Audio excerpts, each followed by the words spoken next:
Yes, he mentioned that. Oh, I'd like to clarify. Paano niya nasabi yon? Kasama eh. Ito, babasahin ko. Hersal N. Nagalagay po sa complaint eh. Anong sinasabi niya na hindi kasama sa original complaint? I'd like to find out from him. Honorable Kaya ang hirap Marcoleta. noon, Chair, salita siya ng salita dito. Kinakailangan maging sure tayo. Case po sa SALN ng taong 2007, si VP Sara Duterte at ang kanyang asawa na si Attorney Manasseh Carpio ay mayroon pong business interest and financial connection sa mga sumusunod. 1. Davao Emerging Taipan Corporation, Davao Bounty Times Food Corporation, City Hall King Chow Foods Corporation. Kinukumpirma nyo ba ito? Si Attorney Karen Bato po yung pwede sumagot. Good morning, Your Honor. Again, reading from the 2007 SALN submitted by the Vice President, the business interest and financial connections declared then was the Davao Emerging Taipan Corporation, Davao Bounty Times Food Corporation, and City Hall King Chow Foods Corporation. May we flash the concern, Salen? What year is this, Honorable Barbers? Now, 2008. 2008, okay. Now 2008, the focus is on the list of companies? Yes. Okay. Okay. Based naman po sa SALN ng taong 2008, si VP Duterte at ang kanyang asawa na si Attorney Manasseh Carpio ay mayroong business interest and financial connection sa mga sumusunod. 1. Davao Emerging Taipan Corporation. 2. Davao Bounty Times Food Corporation. 3. City Hall King Chow Foods Corporation. Kinukumpirma nyo ba ito? Your Honor, reading from the 2008 submitted SALN of the Vice President, ang mga financial connections and business interests declared therein were Davao Emerging Taipan Corporation, Davao Bounty Times Food Corporation, and City Hall King Chow Foods Corporation. Salamat po. Based naman po sa SALN ng taong 2009, si VP Duterte at ang kanyang asawang si Attorney Mans Carpio ay mayroong business interest and financial connection sa mga sumusunod. 1. Davao Emerging Taipan Corporation. 2. Davao Bounty Times Food Corporation. And 3. City Hall King Chow's Food Corporation. Kinukumpirma nyo ba ito? Your Honor, based on the 2009 submitted SALN of the Vice President, the declared business interests and financial connections were the following: Davao Emerging Taipan Corporation, Davao Bounty Times Food Corporation, City Hall King Chow Foods Corporation. Salamat po. Based naman po sa SALN ng taong 2010, si VP Duterte at ang kanyang asawa si Attorney Mans Carpio ay mayroon business interest and financial connection sa mga sumusunod. 1. Davao Emerging Taipan Corporation. 2. Davao Bounty Times Food Corporation. 3. City Hall King Chow's Foods Corporation. 4. SGT Fortune House Corporation. And number 5, CYKT.Inc. Kinukumpirma nyo ba ito? Your Honor, I'm reading from the 2010 submitted SALN of the Vice President, and the declared business interests and financial connections for that year were the following: Davao Emerging Taipan Corporation, Davao Bounty Times Food Corporation, City Hall King Chow Foods Corporation, SGT Fortune Horse Corporation, and CYKT Incorporated. Salamat po. Based naman po sa SALN ng taong 2011, si VP Duterte at ang kanyang asawa na si Attorney Mans Carpio ay mayroon ding business interest and financial connection sa mga sumusunod na negosyo. Number 1, Davao Emerging Taipan Corporation. Number 2, Davao Bounty Times Food Corporation. 3. City Hall King Chow Foods Corporation. 4. SGT Fortune House Corporation. 5. CYKT Inc. And number 6, Zelta Matiem Salon. Number 7, 3 Kids Inc. Kinukumpirma nyo ba ito?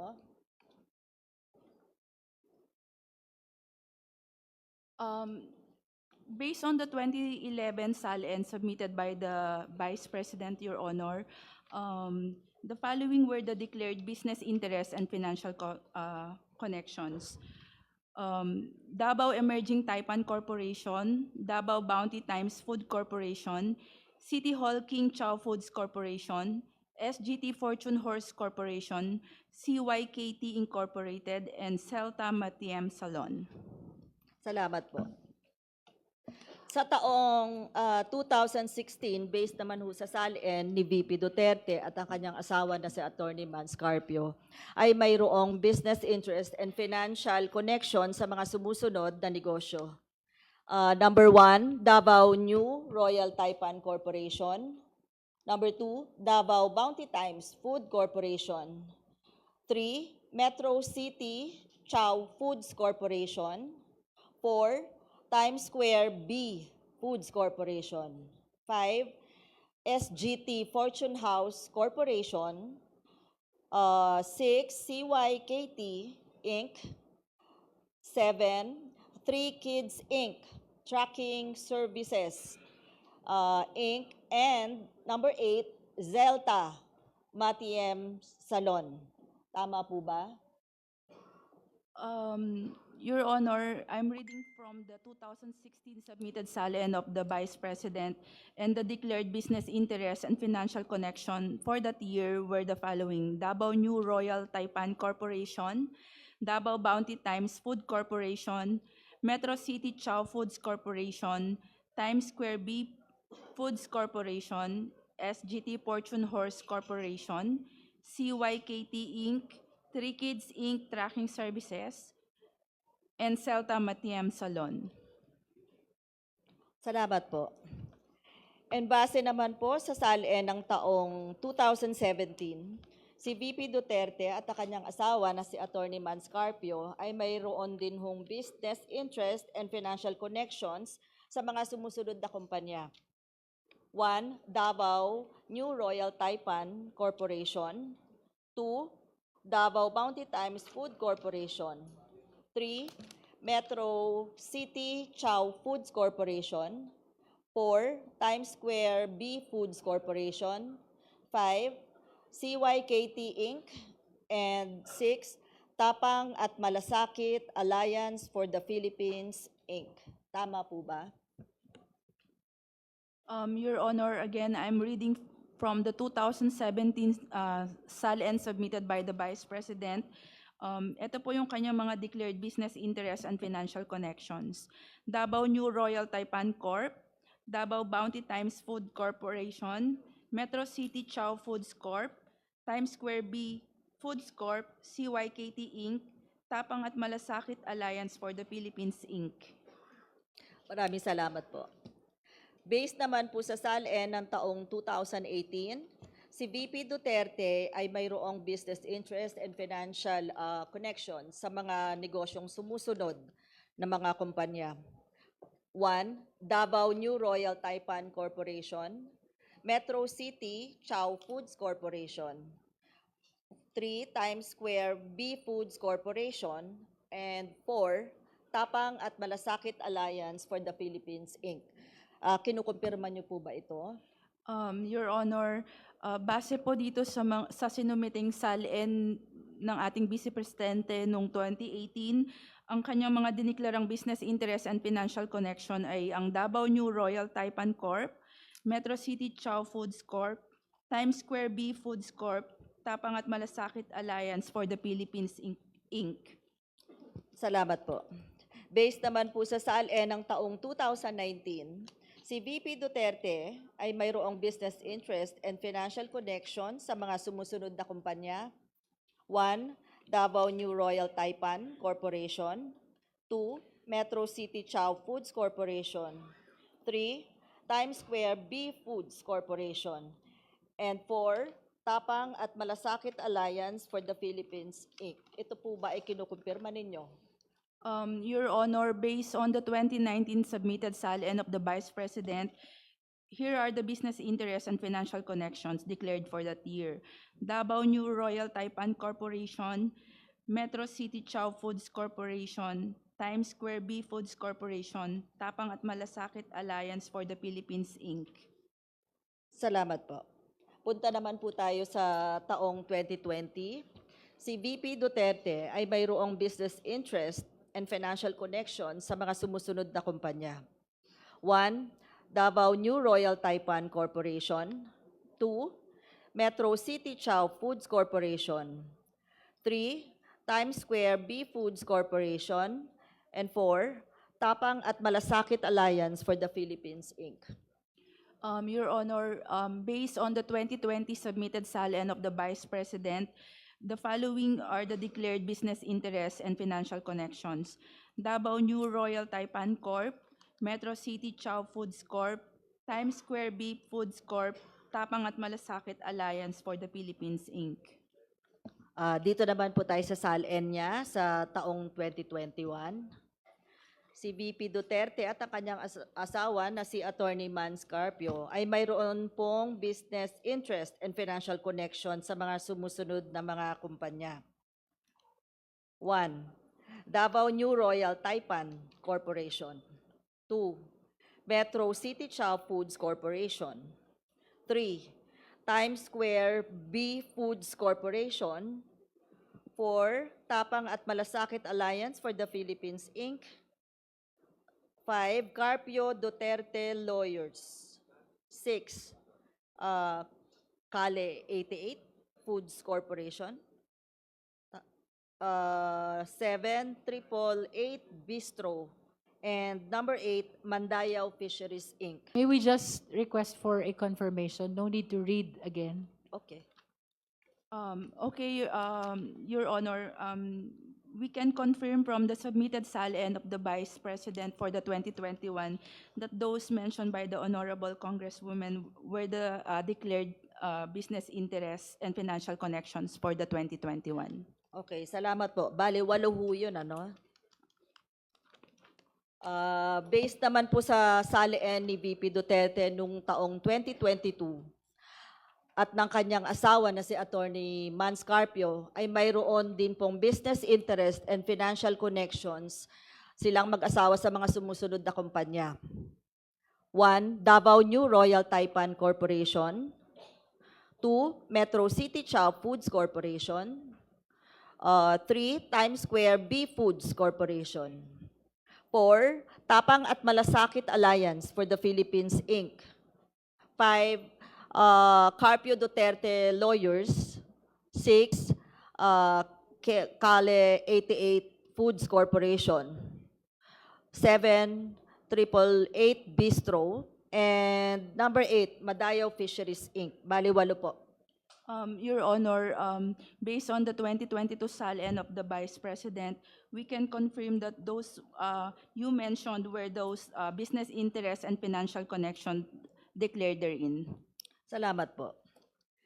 Sa taong 2023, sa SALN ni VP Duterte at ng kanyang asawang si Attorney Mans Carpio, may nakadeclare po ng mga business interest and financial connection sa mga sumusunod na mga negosyo. 1, Metro City Chow Foods Corporation. 2, Davao New Royal Taipan Corporation. 3, Times Square B Foods Corporation. 4, Tapang at Malasakit Alliance for the Philippines, Inc. 5, Carpio Duterte Lawyers. 6, 888 Bistro. 7, Kale 88 Foods Corporation. Number 8, Mandayao Fisheries, Inc. Number 9, Mati City Ice Plant and Cold Storage, Inc. Number 10, Amianan Shores, Inc. And 11, Geometry Security and Investigation Agency, Inc. Your Honor, again, basing on the 2023 submitted SALN of the Vice President, we can confirm that those you mentioned were the business interests and financial connections declared therein. Salamat po. Ngayon pong sa taon pong 2024, ang SALN ni VP Duterte at ang kanyang asawa na si Attorney Manasseh Carpio ay mayroon din pong business interest and financial connection sa mga sumusunod po na kumpanya. 1. Metro City Chow Foods Corporation. 2. GenCorp Industries Inc. 3. Carpio Lawyers. 4. 888 Bistro. 5. Cali 88 Foods Corporation. 6. Madayaw Fisheries Corporation. 7. Mati City Ice Plant and Cold Storage Inc. 8. Amyanan Shores Inc. 9. Geometry Security and Investigation Agency Inc. And 10. Cable Tow 88 Shipping and Marine Services Inc. Kinukupirma niyo po ba ito? Your Honor, reading from the 2024 submitted SALN of the Vice President, we can confirm that those 10 business interests and financial connections that you have read were declared by the Vice President in her 2024 SALN. Salamat po. So, tama po ba na base sa mga SALN ni VP Duterte at ni Attorney Mans Carpio ay kada taon ang mga business interest nila ay dumadami? We cannot make any conclusion on the ano po, basta kung ano lang po yung binasa ninyo, we can confirm na yun po yung nakalagay sa SALN nila, Your Honor. We know Yes. the answer of Attorney Bato. Okay. Madam Chair, manifestation. Yes, you may proceed. Sana po ay merong maipakita sana sa atin kung ano ang importansya o reason ng pagdami ng mga interest sa mga negosyo ng mag-asawang Duterte Carpio. Like paglaki ng kanilang income, net worth at halaga ng kanilang yaman. Anyway, that's all, Madam Chair. Thank you very much. Thank you, Honorable Barbers. Any other justice member who wish to raise questions to the Office of the Ombudsman? Madam Chair, manifestation. The Honorable De Lima is recognized. Thank you, Madam Chair. Observations on what I hear, on what I saw on the screen, and the presentation of those SALNs from 2006 to 2024, the latest in the possession of the Ombudsman. Latest po yung 2024, Yes, Your Honor. so wala pa po yung 2025. We have not received the submission of the 2025 For SALN of the Vice 2025. So the President. latest is 2024. Yes, Your Tatlong Honor. obserbasyon po.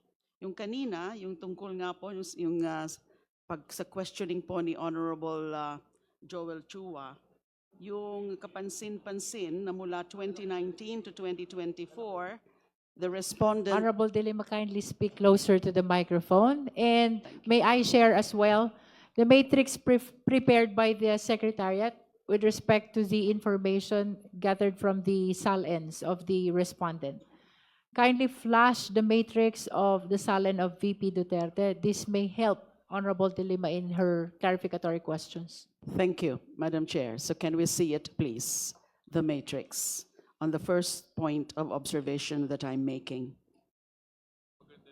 Yung tungkol po doon sa wala na pong naipakita o wala na pong naideclare o report na cash in bank or cash on hand from 2019 to 2024. Pero nung mga una ay meron mga rini-report na mga cash on hand or cash in bank. So mali ho atang matrix yung nakalagay dyan. Yung dapat po makita natin, yung matrix na pinapakita na wala na nga ng mga report na cash on hand from 2019. Yes, it's there ho pala. So from 2019 to 2024, wala na pong cash on hand or cash in bank. Para sa akin po, ang biglaan at tuloy-tuloy na pagkawala ng deklarasyon ng liquid assets because cash on hand and cash in bank are liquid assets. Sa kabila ng dati, meron naman na mga halaga ng mga cash on hand, cash in bank ay nagdudulot ng pagdududa sa kawastuhan at kabuuan ng subsequent SALNs ni VP Sara. Second point of observation, Madam Chair, tungkol naman po sa liabilities. Nakita rin po natin na as to liabilities, VP Sara declared 6,954,454 in 2016. Nandyan ho ba yan? Yung liabilities, 2016, 6,954,454. At sa 2017 naman, liabilities of 6,313,188 in 2017 and 6,119,113 in 2018. At sa 2019 naman po ay 3,460,790 and 2,490,105.90 in 2020. Kapansin-pansin po na mula 2021, tanging ang kanyang asawa na si Maneses Carpio. Nagre-reflect ho ba yan dyan?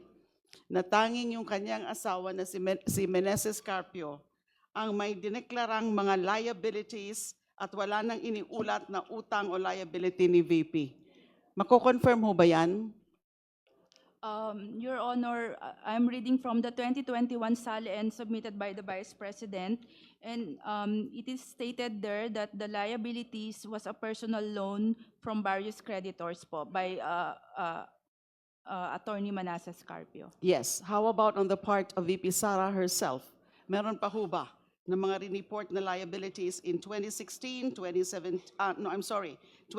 beginning in 2021? Meron ho ba report na liabilities? Let me check, Your Honor, with regard to the 2022 SALN of the Vice President.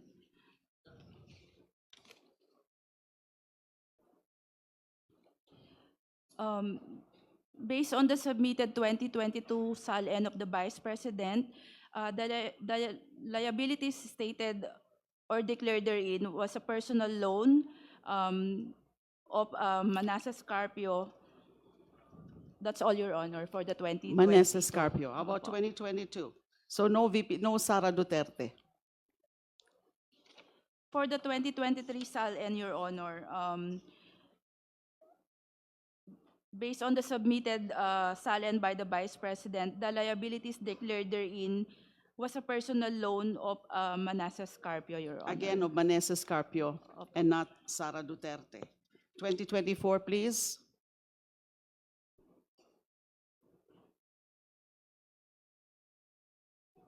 For the 2024 SALN, Your Honor, reading from the submission of the Vice President, the liabilities were declared to be loans of Manasseh Carpio only, Your Honor, from various Again, creditors and only banks. Maneses Carpio and not Sara Duterte.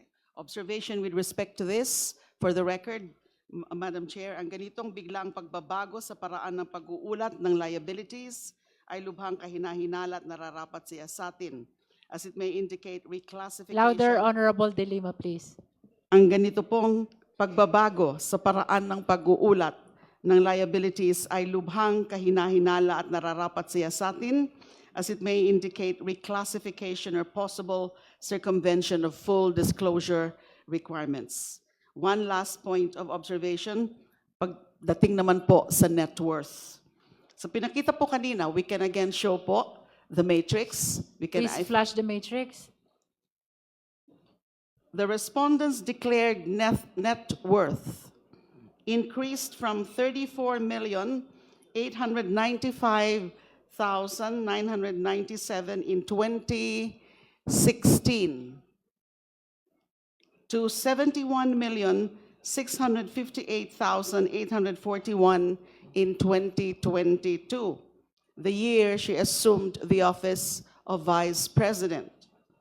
Sa loob lamang ng 2 taon, ito ay lalo pang umakyat sa 512,370.22 noong 2024.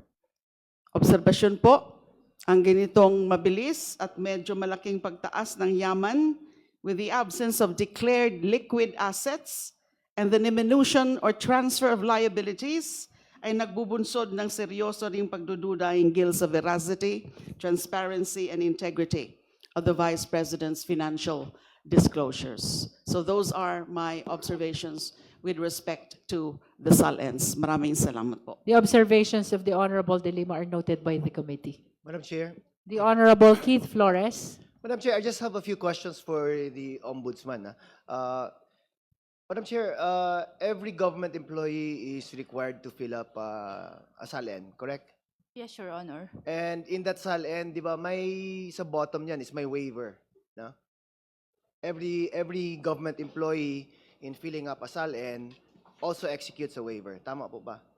Can we show the last page of the SALN just for reference to the question of the Honorable Flores? Please flash last page of SALN.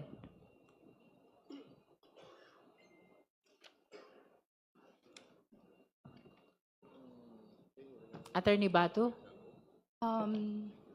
Your Honor, I'm reading the 2024 SALN, the last page of which reads, I hereby certify that these are true and correct statements of my assets, liabilities, net worth, business interests, and financial connections, including those of my spouse and unmarried children below 18 years of age living in my household, and that to the best of my knowledge, the above enumerated are names of my relatives in the government within the fourth civil degree of consanguinity or affinity. I hereby authorize the Ombudsman or his/her duly authorized representative to obtain and secure from all appropriate government agencies, including the Bureau of Internal Revenue, such documents that may show my assets, liabilities, net worth, business interests, and financial connections, to include those of my spouse and unmarried children below 18 years of age living with me in my household, covering previous years to include the year I first assumed office in government. So yan nga. But that applies to all, di ba? All government employees. Yes, Your Honor. Sa standard siya in all SALNs na Yes. sinasubmit. Yes, Your Honor. Now, yung second paragraph kasi it says na it authorizes the ombudsman to conduct an investigation or something like that, no? Tama ba? Or to look into. Oo. To gather documents also. Yung second paragraph pa.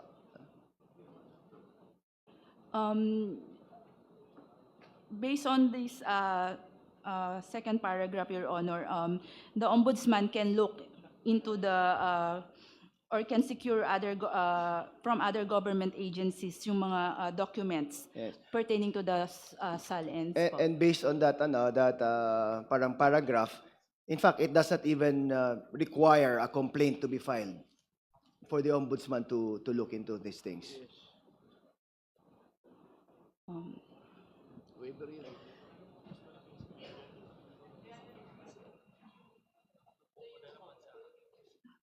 Yes, Your Honor, because it's included in our functions that we can conduct a motu proprio investigation. Who's with you, Attorney Bato? I'm with Assistant Ombudsman Armando Sanchez Jr., Your Honor. Sir, would you be in a better position to answer the questions? Kasi I noticed that our title is parang Central Records ata yung si Attorney Bato. Assistant Ombudsman Sanchez is recognized. Good morning, Your Honors. Yes, sir. We confirm that we can conduct motu proprio investigation. Based on that portion of the SALN. Yes, Your Honor. Okay, now, in this particular case, sir, was there an investigation ever conducted on the part of the Vice President? Your Honor, please, with all due respect, we are not, we have no knowledge or idea if there is ongoing investigations against the PP. Ongoing or previously wala talaga? Yes, Your Honor. Kasi there were please. reports before, di ba? I've read in the newspaper a long time ago na may investigation na kinonduct. That's not true. You're not confirming it? Honorable Flores is reminded to confine the questions to what appears in the SALN, I subject see. matter of the subpoena. It's just related to the waiver, madam. Anyway, I'll withdraw that question. No? So, ano na lang, sa waiver na yan, you just answered na wala kang alam na investigation being made by the Ombudsman as of now. Your Honor, as far as I'm concerned, I have no idea or knowledge regarding any investigation, Your Honor. So, are you speaking on your personal capacity as an ombudsman or for the ombudsman as an office? Your Honor, as Assistant Ombudsman, assisting the records officer of the Office of the Ombudsman, Your Honor. So, not as for in behalf of the entire office of the ombudsman. Yes, Your Honor. Meaning somebody else might have knowledge or information about it, but not you. I confirm, Your Honor. Okay, so that's all, Madam Chair. Thank you. Just for the record, the last question of the Honorable Flores springs from the waiver that appears at the last page of the SALN, whether or not, as a consequence of the waiver, there is any past or current investigation being conducted by the Office of the Ombudsman. That's for the record. Any other member who wish to? Honorable Marcoleta, please understand that you are Madam not a Chair. member of the Justice Committee. You're allowed to manifest, but you cannot raise clarificatory questions to the Yes, ma'am, resource but persons. I'm about to You may proceed. raise a manifestation, ma'am, about the SALN, ma'am. First of all, let me state on record that the SALNs discussed were not attached in the original complaints. Hindi po sila kasama sa original complaints. And using the SALNs as a starting point without necessary predicate evidence supports the position that the investigation of the House of Representatives Committee on Justice is a fishing expedition. And if I may add, Madam Chair, on the SALN issue, the complaint asks this committee to obtain bank records, SALNs, coordinate with the AMLC, and forensic accounting. If so, it is an acknowledgement that the complaint is still seeking the very facts it needs to conclusively prove its SALN theory. Ma'am, malaki po kasi yung pinagkaiba ng isang complaint that already alleges ultimate facts supported by evidence, and a complaint that substantially requests this committee to authorize this committee to investigate, and perhaps we will later find the proof.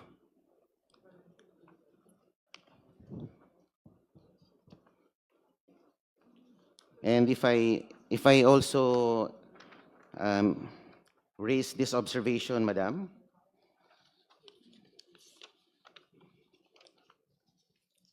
regarding the Ombudsman, the independence of the Ombudsman may be put to question before this body. The House of Representatives Committee on Justice summons the Ombudsman before the members of Congress and the public to present the statement of assets, liabilities, and net worth of the Vice President, while the Ombudsman has an ongoing investigation before its office. The Ombudsman is mandated to have the primary duty to conduct investigations over the misconduct of public officers. Madam Chair, point of order. There's a point of order, Honorable Marcoleta. Just would like to Honorable clarify. Bishop Abante. I would like to clarify, to ask Congressman Marcoleta.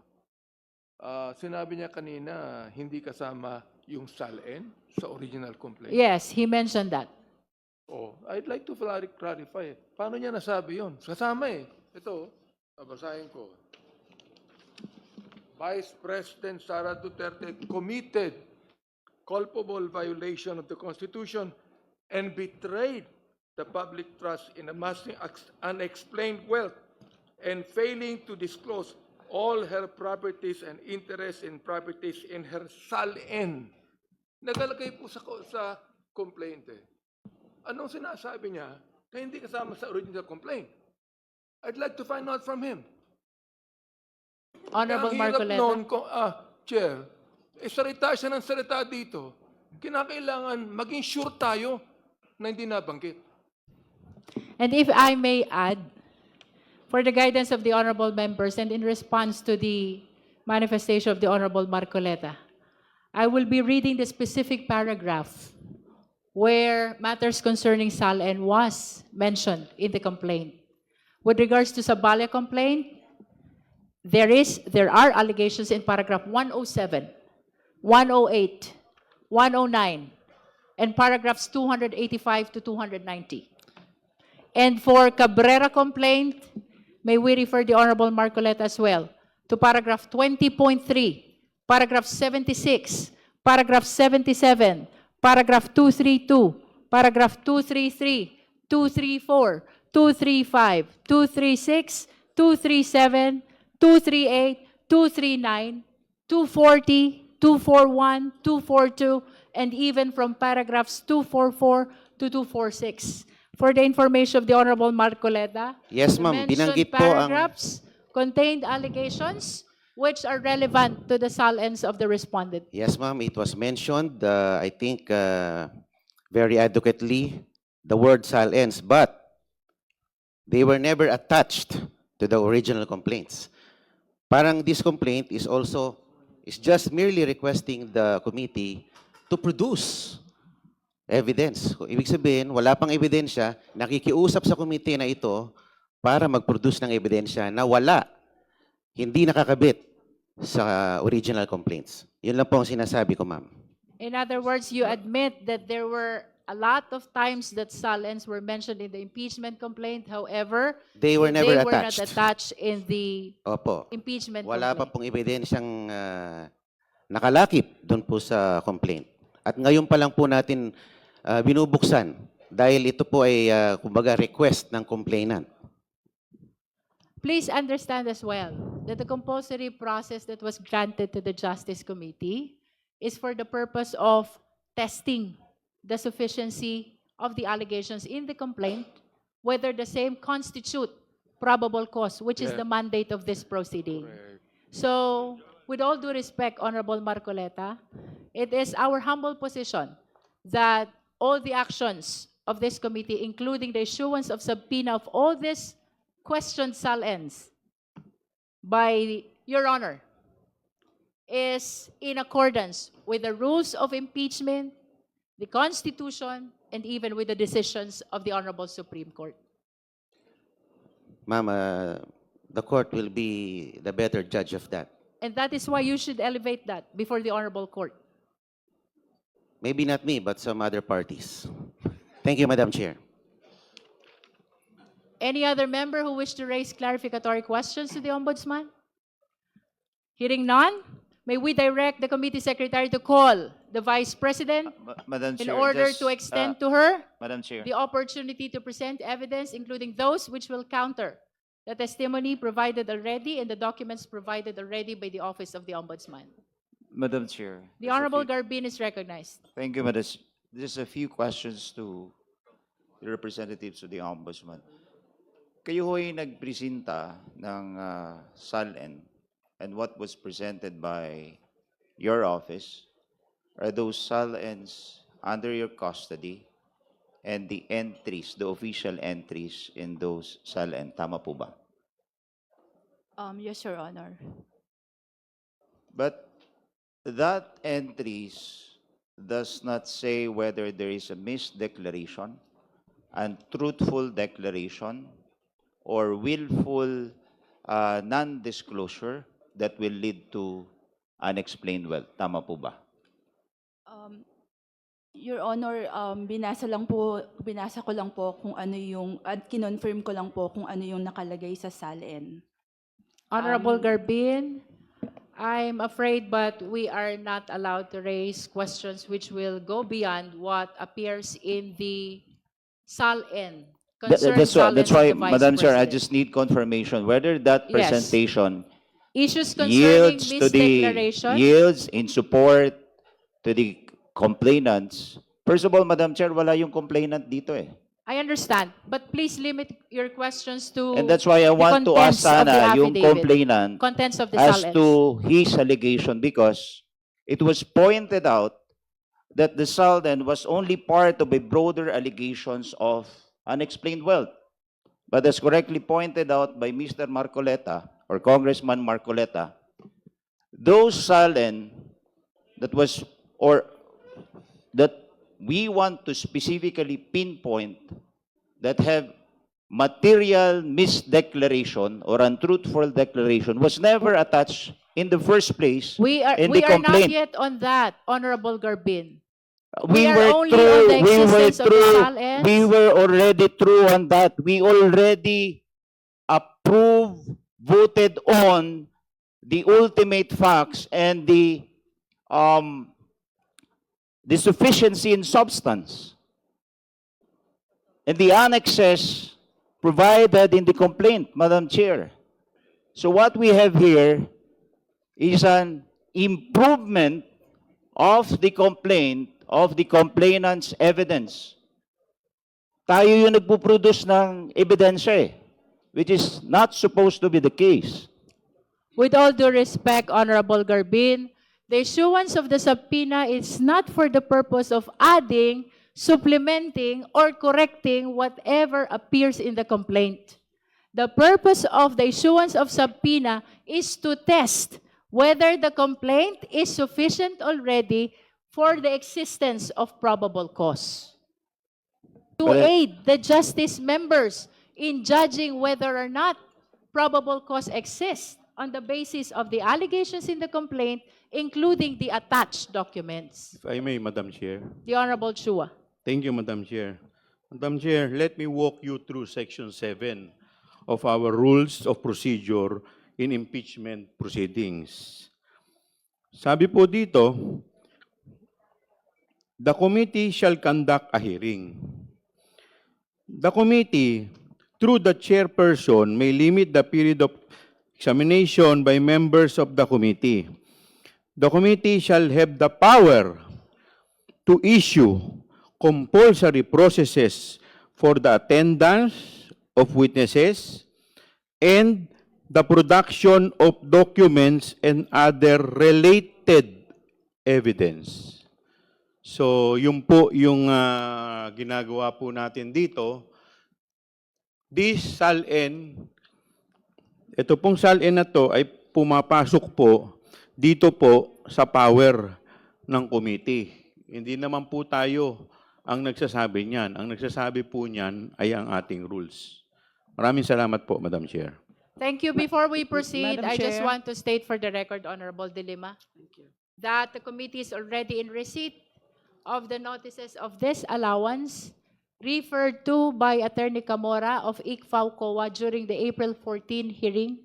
This pertains to the disallowances of the first 3 quarters of the OVP Confidential Fund of 2023, the first, the second, and the third. The total amount of these notices of disallowances is 375 million pesos.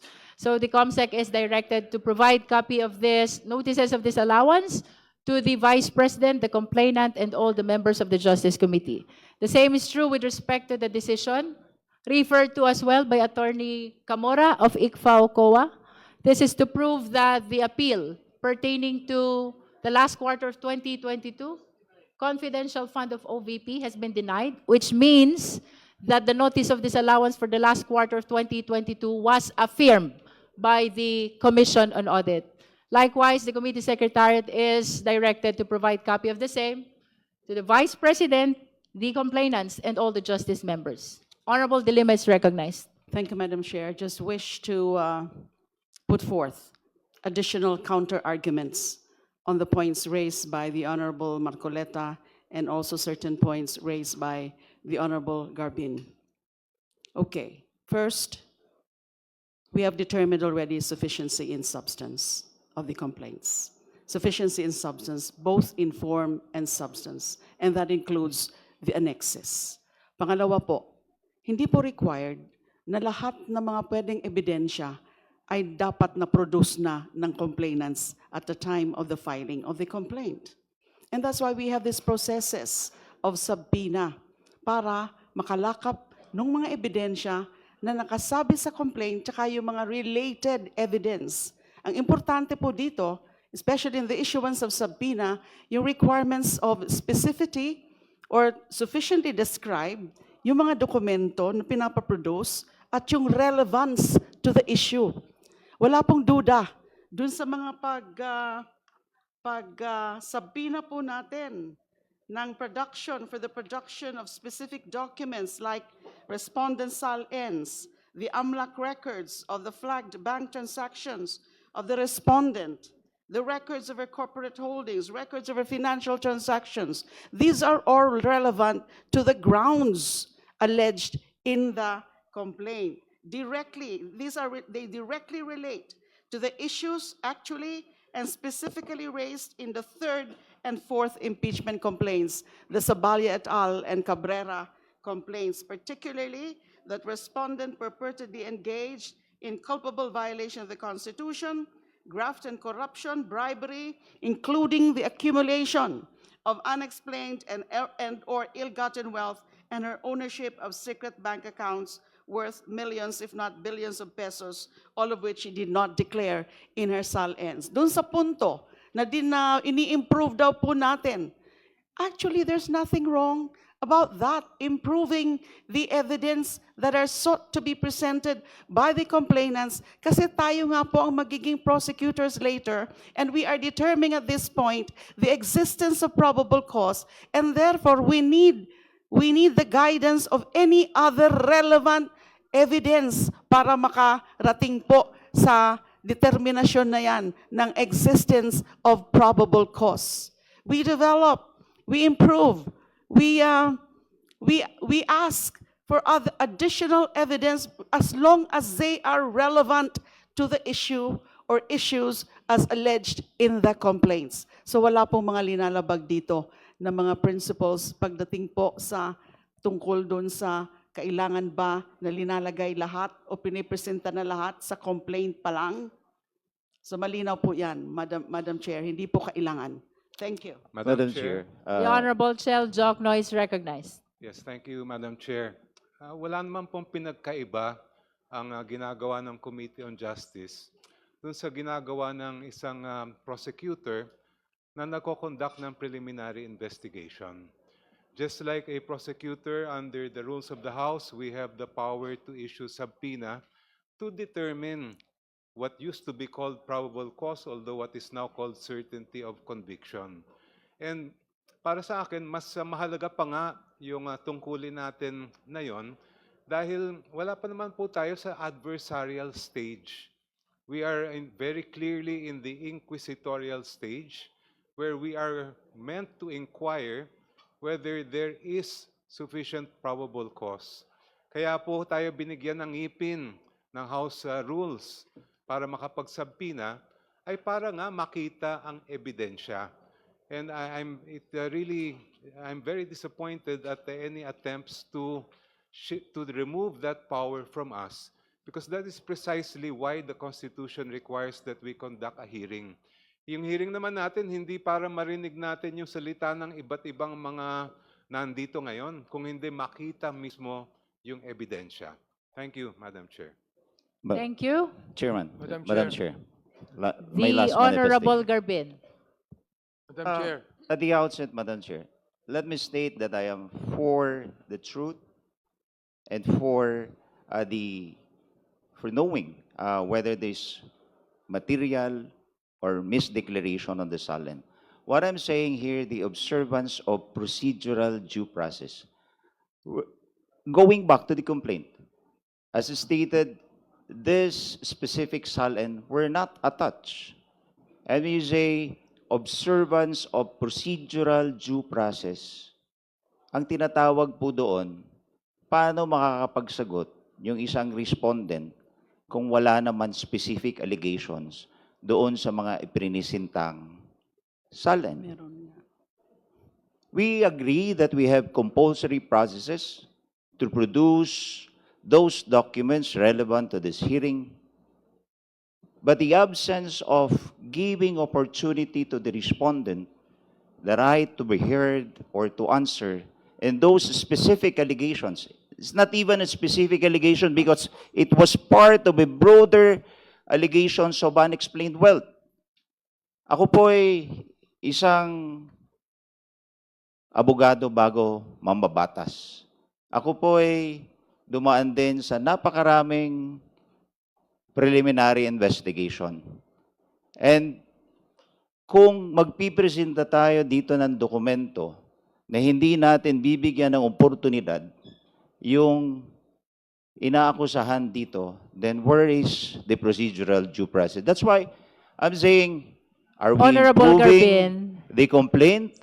Or Honorable it is Garbin. better left to the impeachment court to present all these documents so that the respondent will also have the right to confront those evidence presented against her Notice is being given to her. and the right also to examine those specific SALN that allege misdeclarations of unexplained wealth.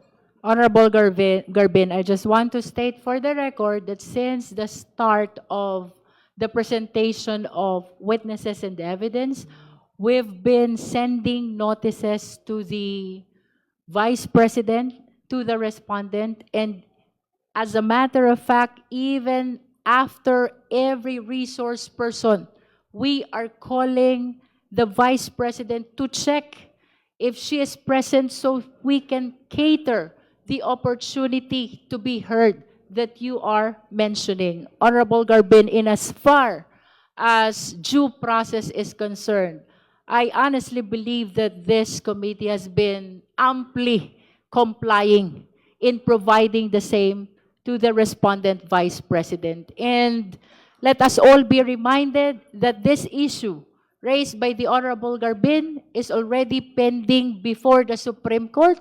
So with the indulgence of the justice members, perhaps we should leave this to the judgment of the Honorable Supreme Court.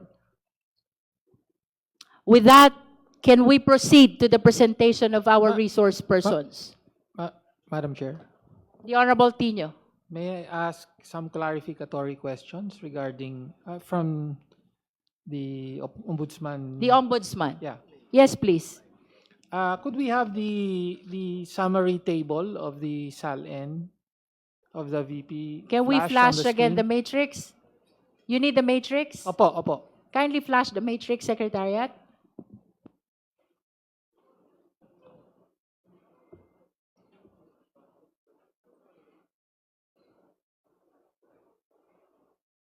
All right, thank you po. Just to confirm lang po sa Ombudsman, napansin ko lang po kasi na yung declaration or statement of assets, both real assets and personal assets for the years 2019 and 2020 are exactly the same. Tama po ba yan?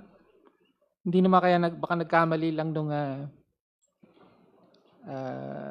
cut and paste. Is that correct? 2019 and 2020. Yes, is that correct? 2019, the real assets are 39,798,891, and that is the exact same figure for 2020. Tama po ba? And then for personal assets, the figure is 19,274,950 for both 2019 and 2020. Tama po yun? Your Honor, based on the 2019 and 2020 SALNs submitted by the Vice President to the Office of the Ombudsman, we can confirm that Exactly the the same. real assets and personal assets were the same for those 2 years. Okay. And for the years 2021 to 2022, the personal assets are exactly the same. Tama po ba? 230, sorry, 20. Please show the matrix. 23,849,950 personal assets. Tama po na pareho. Sakto. That is 2021 and 2022 personal assets. Your Honor, reading from the 2021 and 2022 submitted salience of the Vice Presidents, we can confirm that for the personal properties declared therein, it's the same amount po. Okay.